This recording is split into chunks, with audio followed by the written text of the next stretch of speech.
Last night's game was rough, but it proved one thing. Lonzo Ball is the best guard on the Chicago Bulls roster. He's better than Kobe White, better than Josh Giddey, better than Ayo Dosunmu. Hell, I'll even go as far as to say he's better than Zach LaVine. And this is going to sound crazy for a lot of people, but I'm talking about basketball as a game. Basketball in its full context, not just scoring the ball, because obviously Zach LaVine is the most talented scorer on this team. Kobe White's a close number two. Ayo Dosunmu, he's a very good defender and he's very good on offense. And then Josh Giddey, he's been hit or miss this year. But when you talk about the complete scope of being a basketball player, Lonzo Ball is the best guard on the Chicago Bulls roster. It sucks. The injury really sucks, but what really hurts this year with it is you're watching Lonzo out there, and it takes him about a minute when he checks into the game to kind of get warmed up and get a rhythm for it, which is totally normal. And then he gives you, 2, 3, maybe 4 minutes of really stellar play. And then due to the minutes restriction, he's subbed out. So he doesn't get a chance to make the full impact on the game. You look at his stat line last night, and if he'd have been able to play, 30 to 40 minutes in that game, it would have been just a complete all-around stat line. He had 4 steals in 18 minutes last night.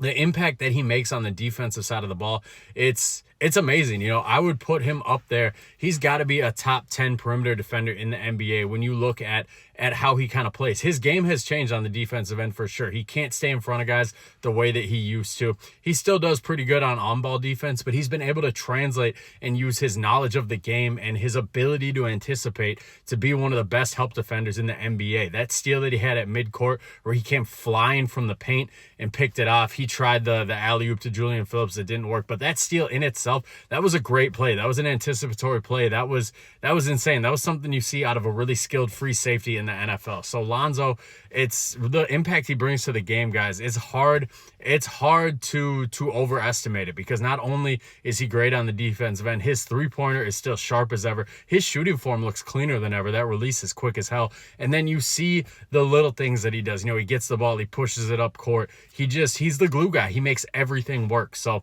the injury, obviously, it robbed us of great Lonzo years, but this year it's robbing us from seeing the impact he would truly make on a team if he could play 30 to 40 minutes. I think he might, by the trade deadline, it's going to sound crazy to say, he might be the Bulls' best trade piece, because there's a lot of teams, the Timberwolves, the Bucks, the Lakers, there's a lot of teams where if you slid him in there, he would fit in great, and he would raise their ceiling. He would both raise their floor and raise their ceiling. He could be like the Daniel Gafford of this trade deadline, where it's a trade that at first you're like, it's a good move, but it's not going to change anything.